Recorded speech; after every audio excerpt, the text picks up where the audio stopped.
The coffee had gone cold. I didn't see a re. I watched the cream swirl in the mug and listened to my mother's voice climb higher, the way it always did when she sensed she wasn't getting her way.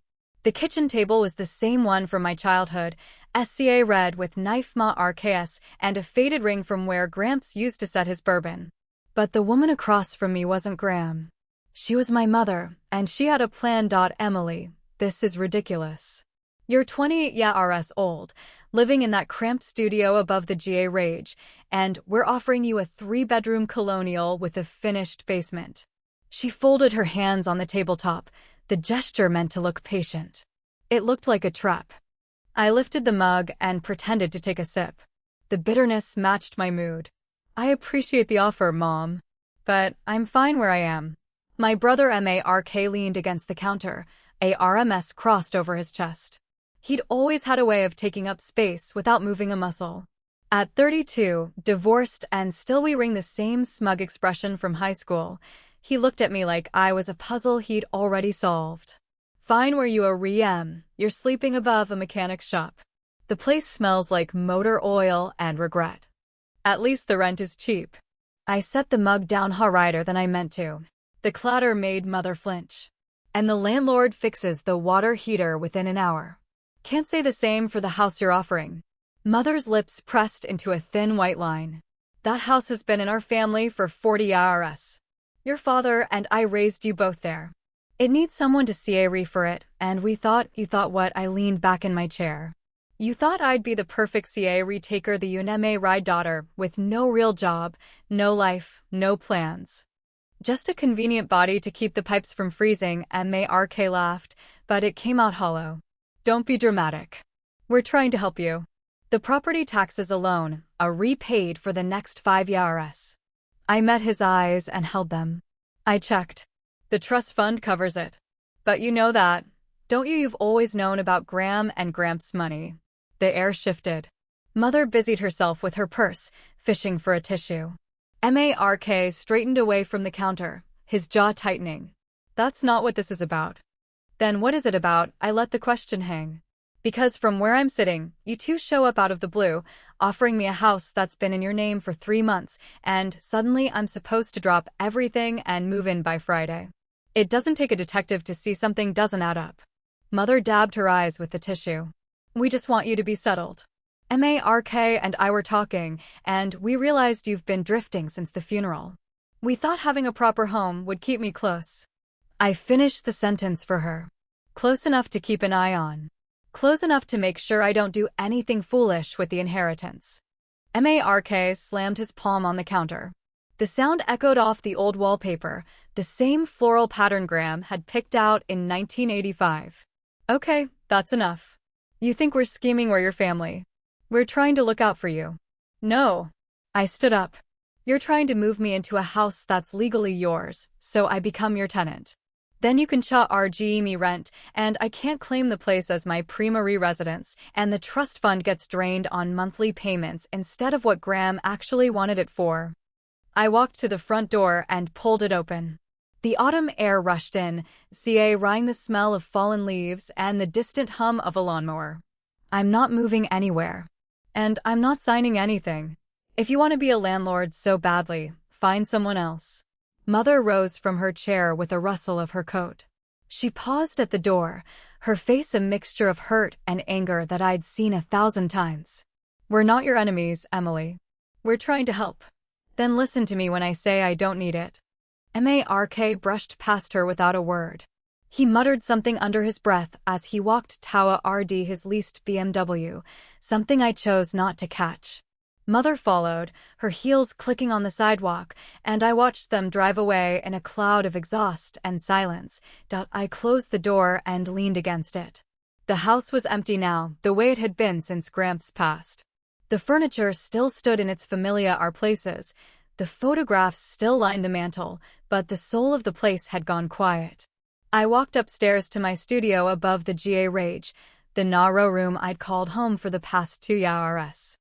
The bed was made, the books stacked neatly on a milk crate, the single-framed photo on the nightstand.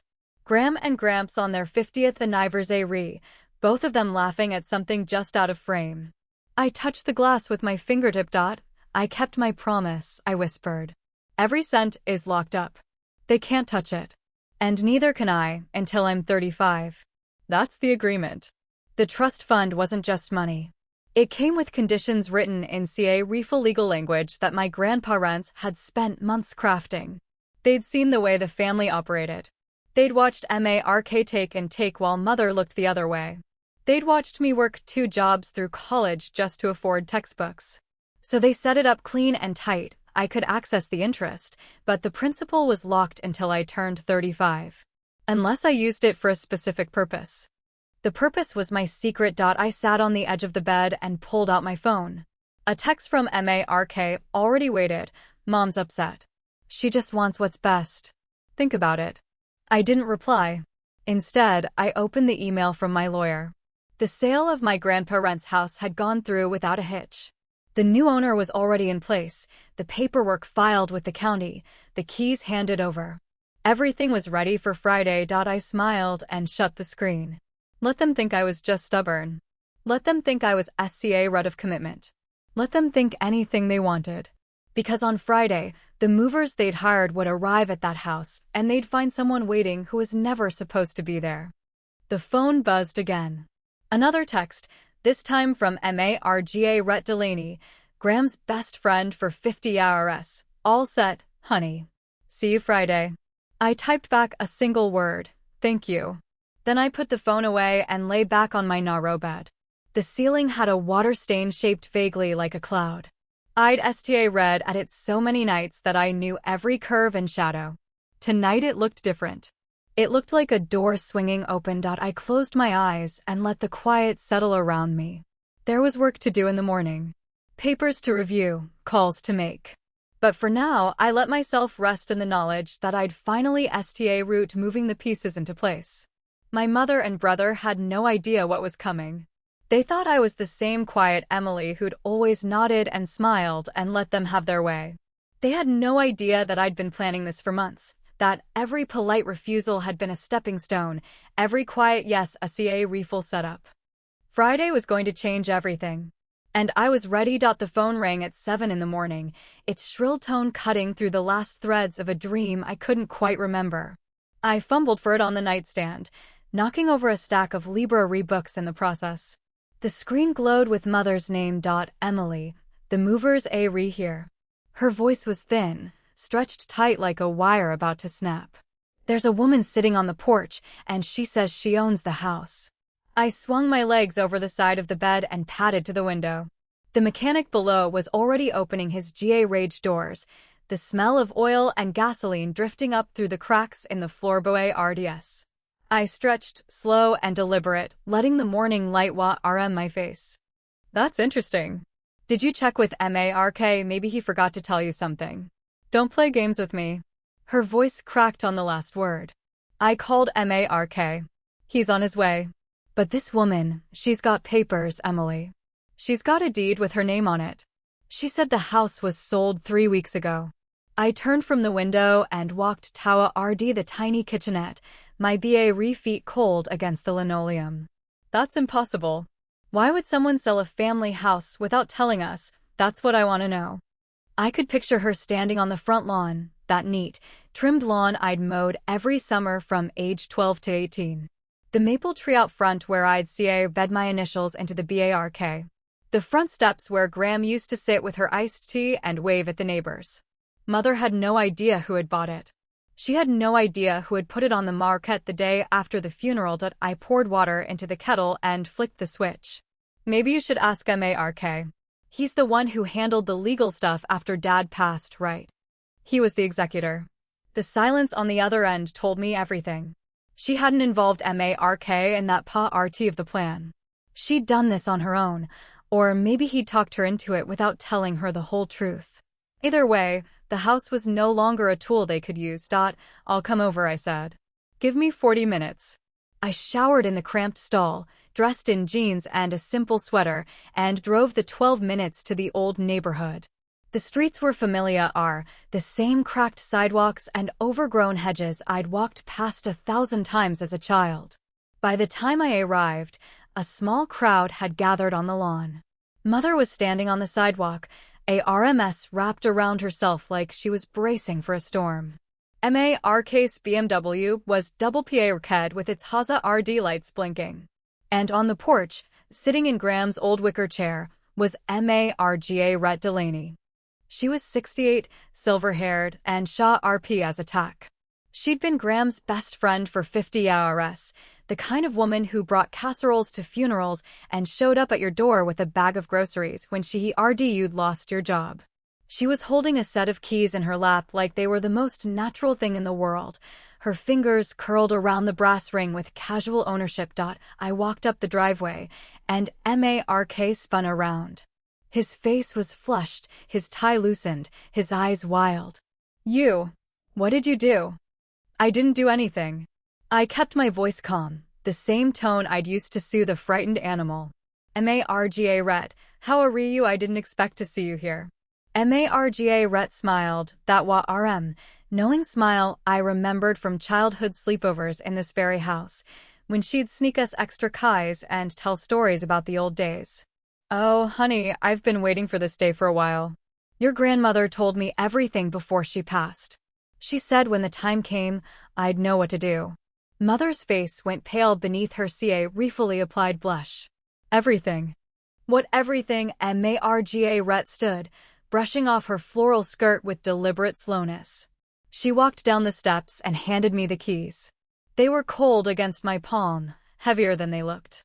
"These are yours now. The house is in your name, Emily. It always was. The deed your mother and brother signed was a forgery." The words hung in the air like smoke. MARK's face drained of color, leaving him gray and hollow. Mother made a sound like a wounded bird, a small gasp that seemed to come from somewhere deep in her chest. "That's not possible." Mother shook her head, the movement jerky and uncontrolled. "We had a lawyer. We had papers. MARK handled it all." MARGA Rhett shook her head slowly. "He handled it all right. Handled it straight into his own pocket. He took the original deed out of the safe deposit box and had a friend make a copy with his name on it. But the bank records don't lie. The real deed was filed with the county 3 days after your mother died. And it was filed under Emily's name." I turned to MARK. "My older brother. The one who always got the new sneakers, the new car, the college fund that wasn't really a fund because he dropped out after freshman year.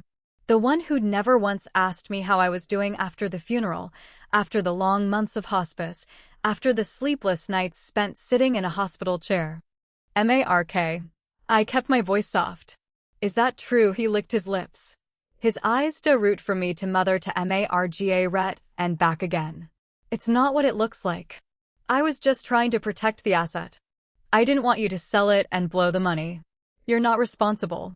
"I'm not responsible." I stepped closer, and he took a step back.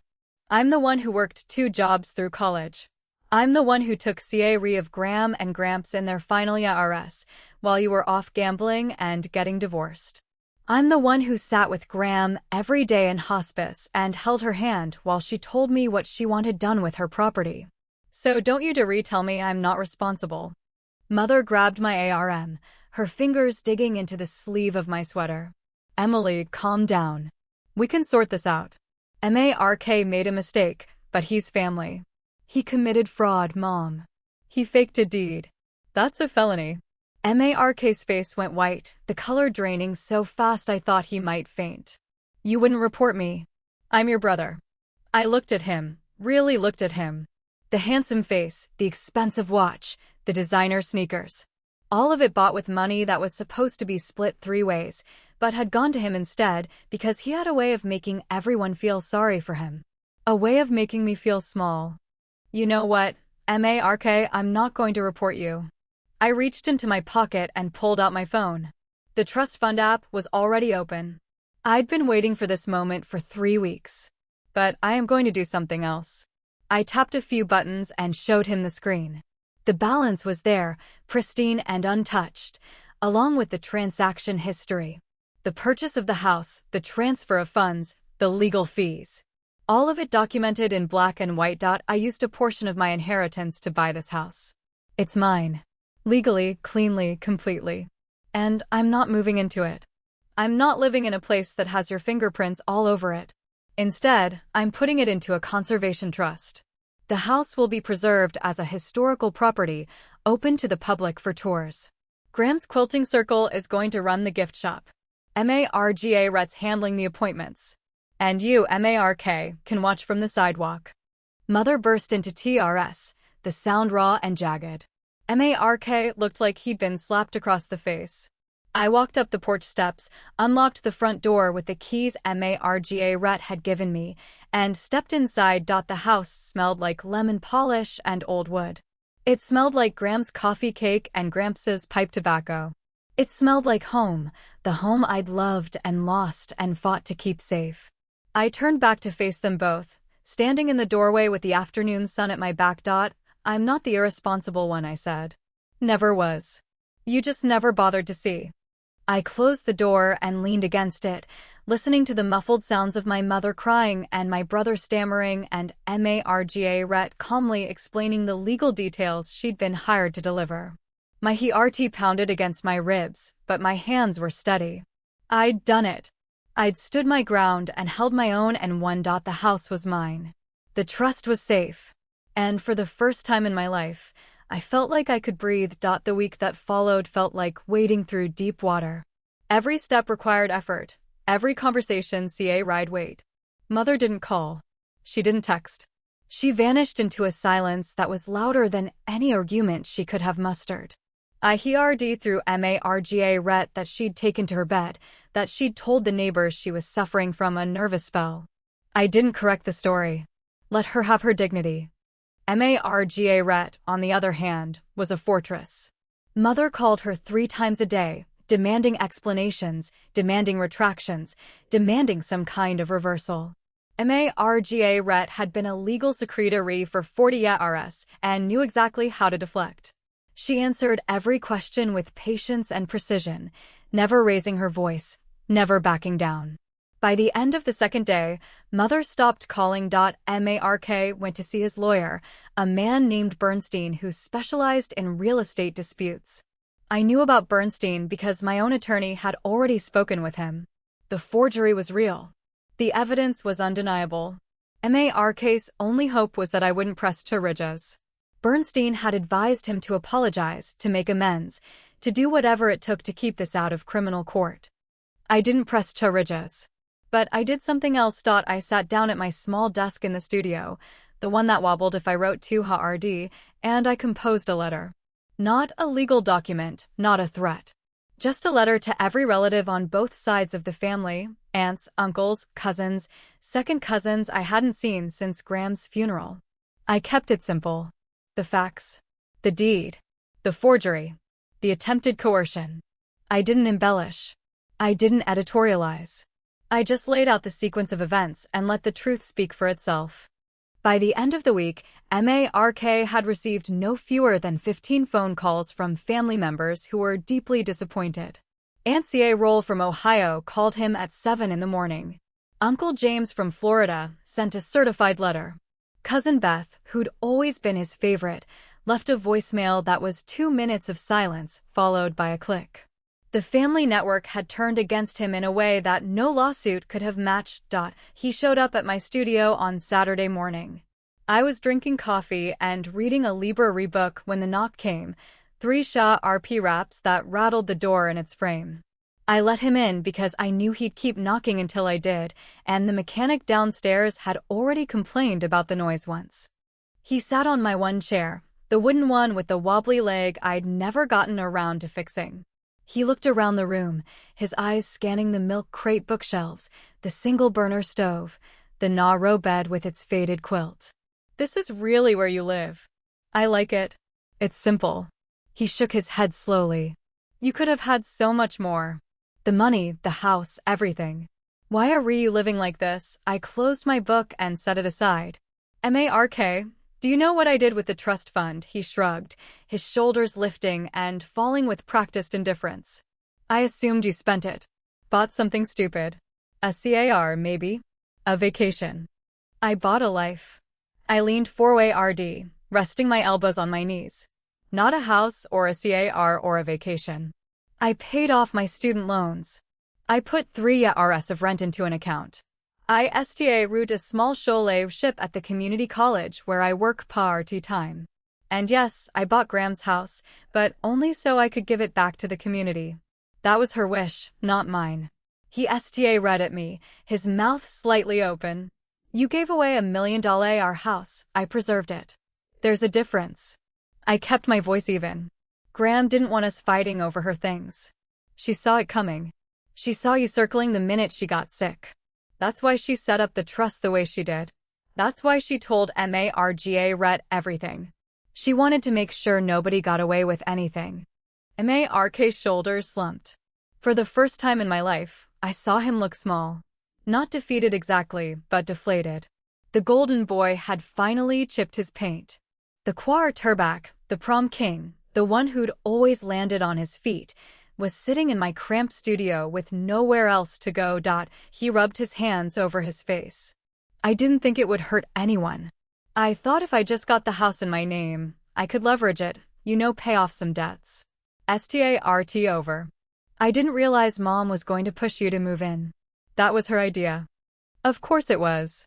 Because she's always wanted us in one place. She's terrified of being alone. That's not an excuse, but it's the truth. He was quiet for a long moment. The radiator clanked in the corner. A car honked in the street below. What now? You've got everything. I've got nothing. I almost laughed. I caught myself, but only rely. Mark, you've got a job, a condo, and a mother who adores you. You've got health and youth and a second chance. That's more than most people ever get. He looked up at me, his eyes red-rimmed. Are you going to forgive me? I thought about it. Really thought. I turned the question over in my mind, examined it from every angle. I'm not sure yet, but I'm not going to destroy you either. I'm going to let you sit with what you did. And maybe, if you actually change, we can talk about it in a few years. He nodded slowly, a single up and down motion that looked almost mechanical. He stood, walked to the door, and paused with his hand on the knob. I'm sorry, Emily. I mean that. I watched him leave. The door closed behind him with a soft click, and I was alone again in my narrow room with its water-stained ceiling and its single window facing the alley. I sat back down on the bed and picked up my book. The words swam on the page. I read the same sentence 3 times before giving up. That afternoon, I drove to the house. Margaret was there, directing a small crew of volunteers who were cataloging Graham's belongings. It was a slow, gentle process. No bidding wars, no estate sales. Just refill preservation, each item logged and wrapped and placed in archival boxes. The quilts, the china, the old photographs in their tarnished frames. Margaret met me at the door, her arms open. Emily, Dar. How are you holding up? I'm fine. Better than fine, actually. She studied my face, her blue eyes shot RP behind her glasses.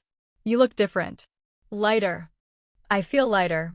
I looked past her at the living room, at the familiar our furniture and the familiar our walls. I finally stood up for myself. I finally said no. She squeezed my arm with a grip that was surprisingly strong. That's a powerful thing. Your grandmother would be so proud. I smiled. The expression felt foreign on my face, but it came naturally. I know. But I wasn't done yet. There was one more piece of the puzzle that needed sorting. One more conversation I'd been avoiding for years. Mother had retreated into silence, but silence wasn't the same as resolution. I needed to hear her say it. I needed to know where she stood, not where she'd hidden. The next day, I called her. She answered on the 3rd ring. Emily, lunch, I said. Tomorrow. The diner on Main Street. She paused so long I thought she'd hung up. Okay, she finally said. I'll be there. I ended the call and looked out the window at the autumn sky. The leaves were falling, the air was turning crisp, and somewhere in the distance, a church bell was ringing. I had no idea what she would say, or whether anything she said would make a difference, but I was ready to find out. The diner on Main Street hadn't changed in 30 years. Same red vinyl booths, same chrome-edged counter. Same smell of stale coffee and frying bacon that clung to every coat and sweater that walked through the door. I chose a booth near the back, the one with the cracked window overlooking the parking lot, and ordered a cup of black coffee while I waited. Mother arrived 10 minutes late. She was wearing her good coat, the navy one with the gold buttons, and her hair had been freshly set. She sat down across from me with the careful precision of someone who'd rehearsed this moment in the mirror. I didn't speak. I just waited. She ordered tea. The waitress brought it in a chipped ceramic pot, and Mother wrapped her hands around the cup as if she needed something to hold on to. She read at the napkin holder for 5 full minutes before she finally spoke. Emily, I need to tell you something.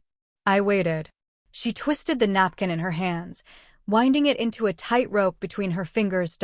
When your father and I bought that house, we were struggling. We had 2 small children, a mortgage we could rely afford, and a marriage that was already cracking. The only reason we made it was because your grandparents helped us. They co-signed the loan. They paid the property taxes for 3 years. They did everything they could. She looked up, her eyes wet. And I never thanked them. Not properly. I was so focused on keeping things together that I forgot to be grateful. She paused to take a sip of her tea. Her hands were shaking, just slightly. And then, when they got older, I root thinking about what would happen when they were gone. I thought about the house. I thought about Mark. I worried about him more than I worried about you, because you always seemed so steady. Mark was always struggling, always needing something. I thought if I didn't help him, he'd fall apart. And I'd be fine. Because I always was. Yes. She put her hand over mine, her skin dry, and I know that was wrong. I see it now. I saw it the day Margaret showed us the deed. I saw it in the way you looked at me. You weren't angry. You were just disappointed. And that was worse.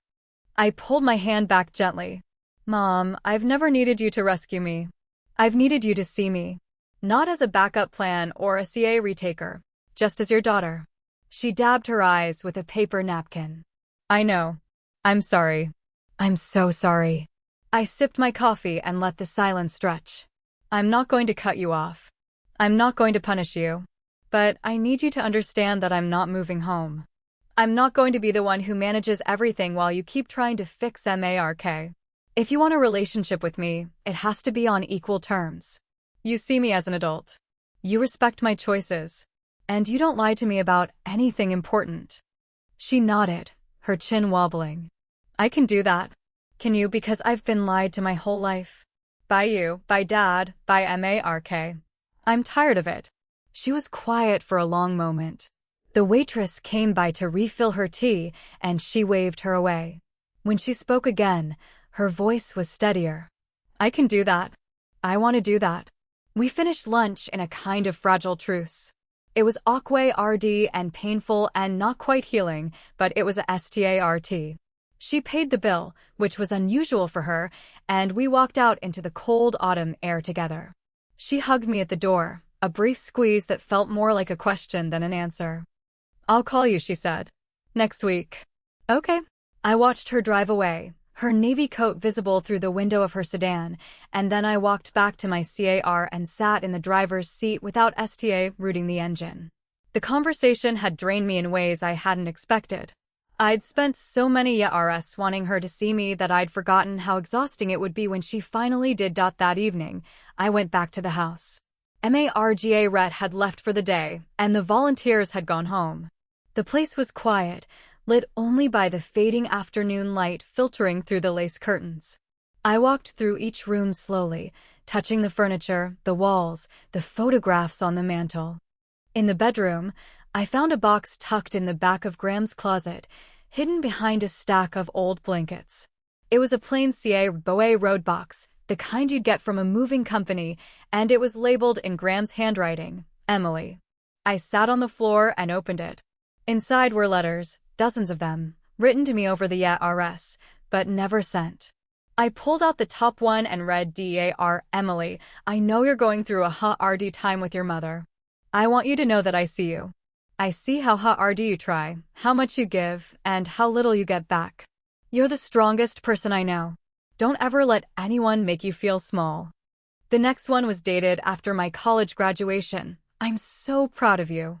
Your grandfather and I talk about you all the time. We're setting something aside for you. Something that no one can take away. You'll know what to do with it when the time comes. I read through the whole box. Every letter, every note, every birthday card she'd never mailed. Some were only a few sentences long. Others filled both sides of the paper. They covered everything from my first day of kindergarten to my first real job, from my hair breaks to my small victories. She'd been watching all along. She'd been writing all along. She just hadn't sent them. When I finished, the sun had set and the room was dark. I sat in the quiet and cried, not from sadness, but from relief. Someone had seen me. Someone had always seen me. She just hadn't said it out loud. I tucked the letters back in the box and write it to my car. The house was safe.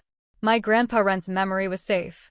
And for the first time in my life, I felt like I was safe too. Not because of money or property or legal documents. Because I knew, finally, that I had been loved all along. I drove home through the dark streets, the box of letters on the passenger seat, and I let myself believe that everything was going to be okay. Not perfect. Not easy. But okay.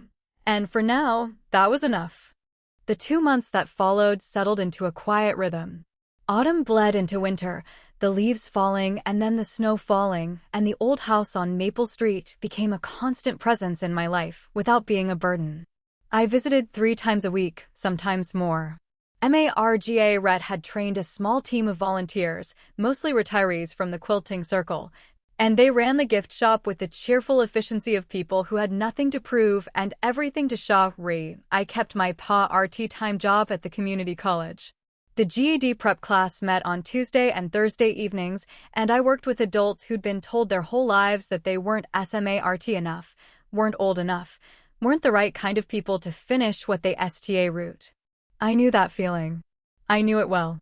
So I showed up with patience and extra pencils and a quiet belief that each of them could do it. With the trust interest, I root a small emergency fund. Nothing fancy. Just a few $1,000s set aside to cover textbook costs for students who couldn't afford them, or bus fare for the ones who lived on the other side of town. I didn't tell anyone about it. The college administration knew, but I'd asked them to keep it quiet. The students didn't need to know where the money came from. They just needed to know it was there. Margaret ran the house tours every Saturday and Sunday. The quilting circle had turned the gift shop into something of a local attraction, selling handmade pillows and aprons and small embroidered things that Graham would have adored. The house was alive again, filled with laughter and the smell of coffee and the soft shuffle of footsteps on the old wooden floors. I stood in the kitchen sometimes, listening to the voices of strangers, and I could almost hear Graham in the next room, telling someone where she'd found the recipe for her famous apple pie. Mark kept his distance. I heard through mother that he'd root seeing a therapist, a woman named Dr. Chin who specialized in family dynamics. I didn't ask for details. It wasn't my business. But I was glad he was trying, even if I didn't quite trust it yet. Mother came to see me once a week. We met at the diner, or sometimes at her apartment, and we talked about ordinary things. The weather. The neighbors. The church potluck that was coming up. We didn't talk about the past much, but we didn't avoid it either. She was learning to listen. I was learning to trust. It was slow work, but honest work. One afternoon in late September, the air crisp with the first real chill of autumn, I was at the house helping Margaret arrange a display of Graham's quilts. The quilts were stacked on a long table near the window, their bright patterns catching the afternoon light. I was smoothing out the edges of a blue and white log cabin quilt when the doorbell rang. I walked to the front door and opened it. A young woman stood on the porch, clutching a manila folder against her chest. She was maybe 25, with curly brown hair and the nervous energy of someone who'd rehearsed a speech and forgotten the first line. Are you Emily? She asked. I nodded. She thrust the folder toward me. My name is Rachel. Your grandfather hired me before he passed. He wanted me to give this to you when the estate was settled. I took the folder and opened it. Inside was a handwritten will, not the official one filed with the court, but a personal one, written on lined notebook paper in Gramps' distinctive scrawl. It listed specific items of furniture, photographs, and jewelry, each marked with a name. The mahogany clock went to Uncle James. The silver tea set went to Aunt C.A. Roll.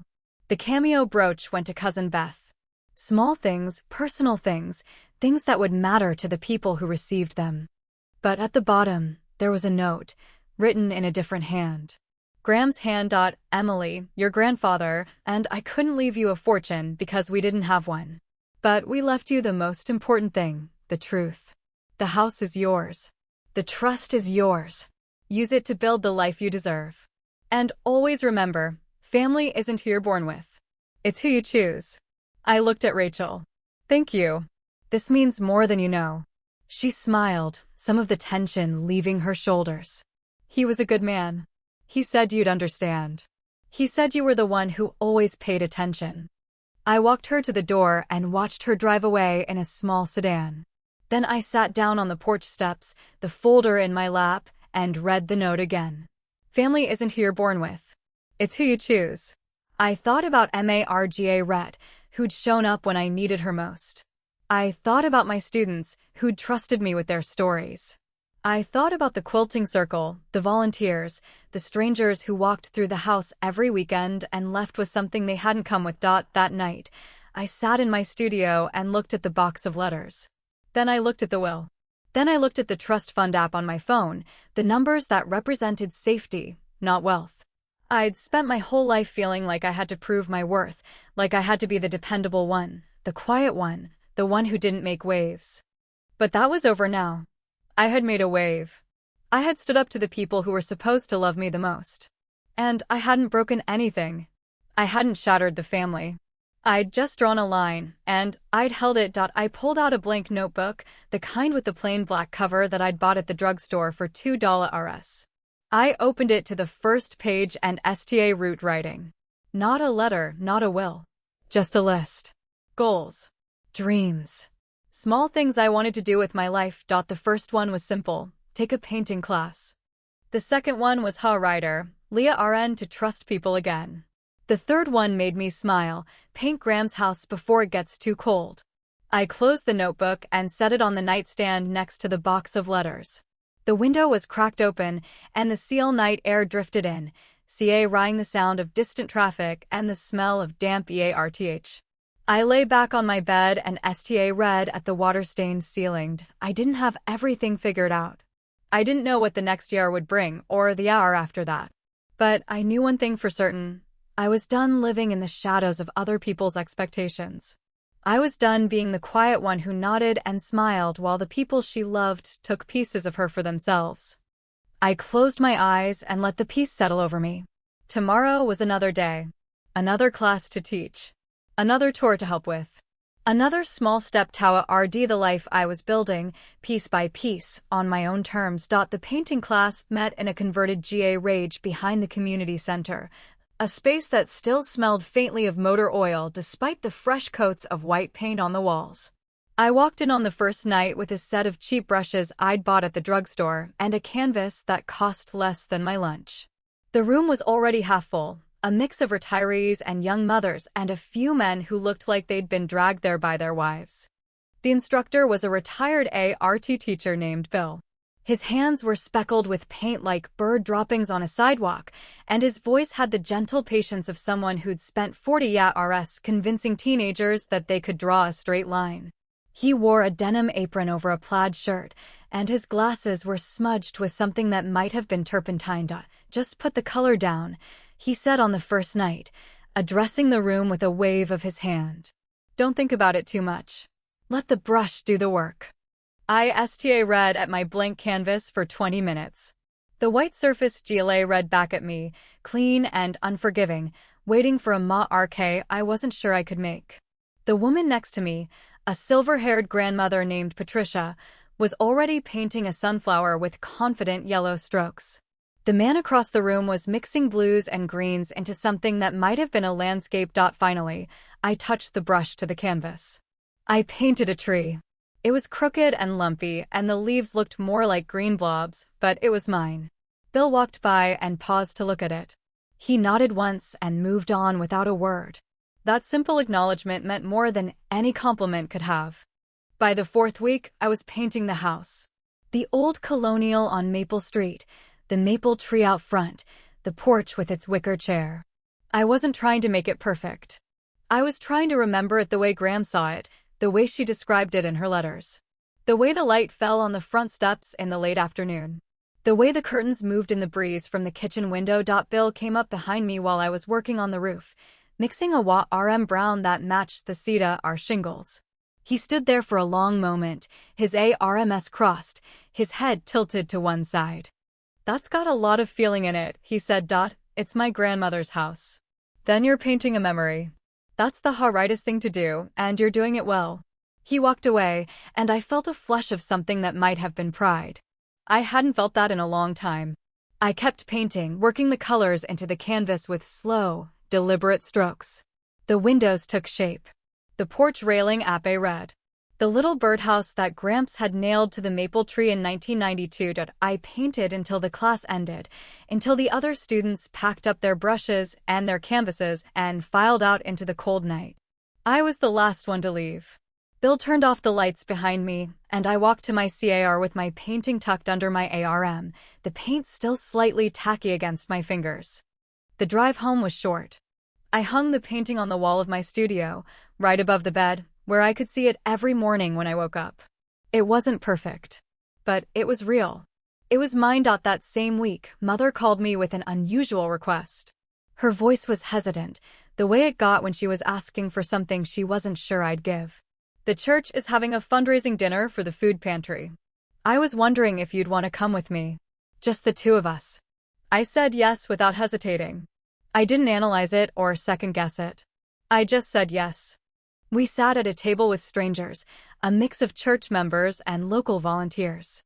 The food was simple, casserole and rolls and a green salad that had been sitting out a little too long.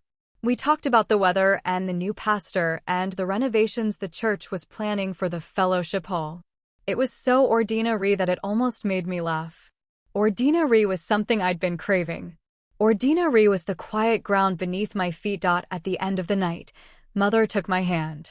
Her fingers were cold, and she held on longer than she needed to. "Thank you," she said, "for giving me another chance." I squeezed her hand back. "Thank you for trying." The painting class continued through October and into November. I painted Graham's house from every angle I could remember. The front porch in the morning light. The back garden where Graham had grown tomatoes. The kitchen window with its lace curtains. Each painting was a small act of remembrance, a way of keeping her close without keeping her trapped. Bill told me I was improving. Patricia told me I should sell my work. I told them both I wasn't ready for that. I was painting for myself, not for anyone else. That was the point. One Tuesday night, after class, I stayed late to help Bill clean up. He was scrubbing brushes in the sink, his hands stained with cobalt blue and burnt sienna. "You've got a good eye," he said without looking up. "You see things other people miss." "That's what I'm trying to learn." He nodded and handed me a brush to dry. "Keep at it. It takes time to see the way you want to see. But you're on the right track." I drove home through the dark streets, the heater humming against the cold. The painting of the house was waiting for me on the wall, and when I walked into the studio, it felt like coming home to a place I'd never left. I stood in the doorway and looked at it for a long moment. The colors were warmer than I remembered. The light was softer. It looked like a house that had been loved. I turned off the light and went to bed. Tomorrow was another class. Another day.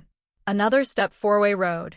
And for the first time in a long time, I was looking four-way to it. The fall fundraiser had become a tradition, and the old house on Maple Street was packed with neighbors and visitors from 3 towns over. The quilting circle had outdone themselves with the decorations, hanging autumn leaves from the porch rafters and arranging pumpkins along the walkway. The kitchen smelled like cinnamon and apples, and the gift shop was doing a brisk business in handmade aprons and embroidered dish towels. I was in the kitchen rolling out pie dough, my sleeves pushed up to my elbows, flour dusting the front of my apron. Margaret was in the gift shop, counting cash with the efficient precision of a former bookkeeper. Mother was in the living room, showing a group of children how to press flowers into the scrapbooks we'd set up for the occasion. Mark showed up around noon. I saw him through the kitchen window, walking up the driveway with his hands in his pockets. He looked different. Calmer. Slower. He'd shaved his beard and cut his hair short, and he was wearing a plain jacket instead of the expensive designer coats he used to favor. He stood on the porch for a moment, looking at the house, and then he came inside.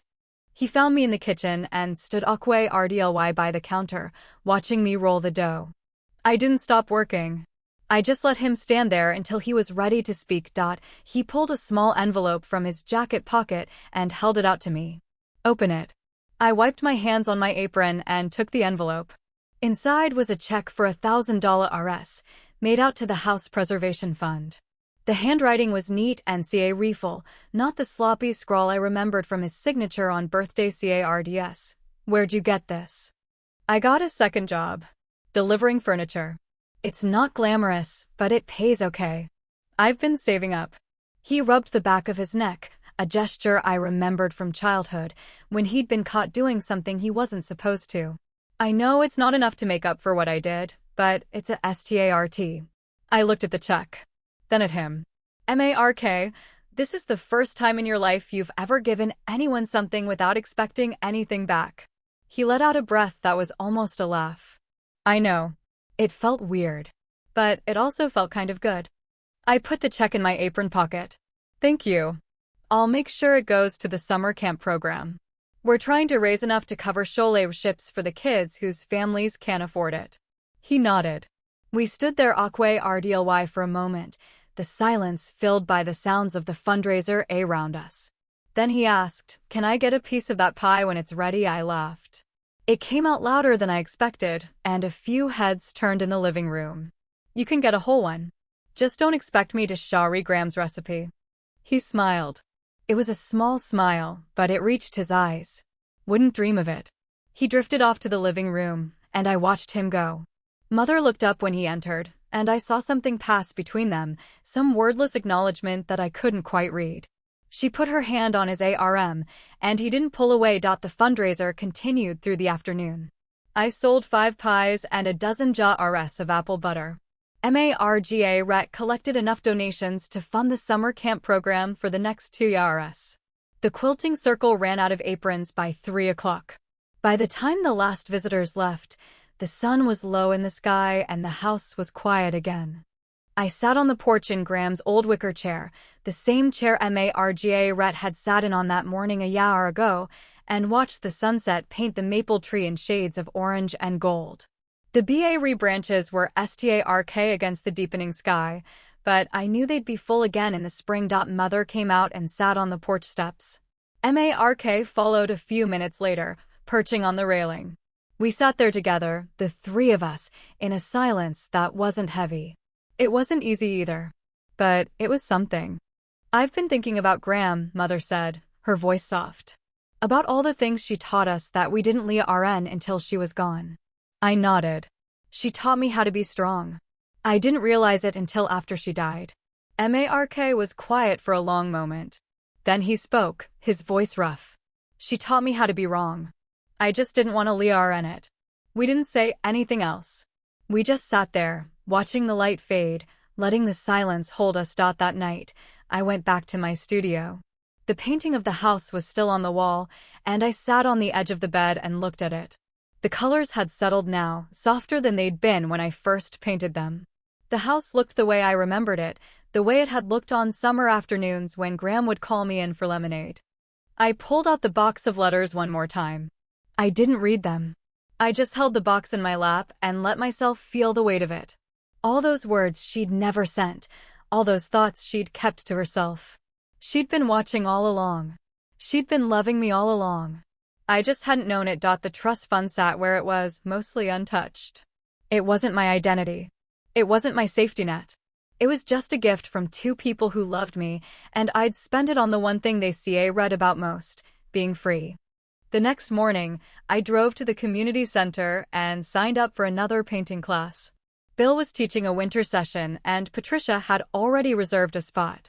On the way home, I stopped at the mechanic shop and told my landlord I'd be moving out at the end of the month. I wasn't moving into the old house. I'd already found a small apartment on the other side of town, sunny and quiet, with a bay window that overlooked a small garden. I moved in on a Saturday. Margaret helped me carry the boxes. Mother brought a potted plant. Mark showed up with a pizza and a bottle of soda. It wasn't a celebration exactly, but it felt like one. That evening, after they'd all left, I sat in my new living room and looked at the painting of the house on the wall. The room was quiet, the windows dark, the garden outside just a shadow. I thought about everything that had happened. The inheritance. The betrayal. The healing. It hadn't been easy. It hadn't been clean. But it was mine. I pulled out the notebook with my list of goals and crossed off the first one. Take a painting class. Done. I looked at the second one. Leah RN to trust people again. Not done, not yet. But getting there. I made peace with Mother. I made peace with Mark. But most importantly, I made peace with the girl who'd spent years feeling invisible. She wasn't invisible anymore. She was just Emily. And that was enough.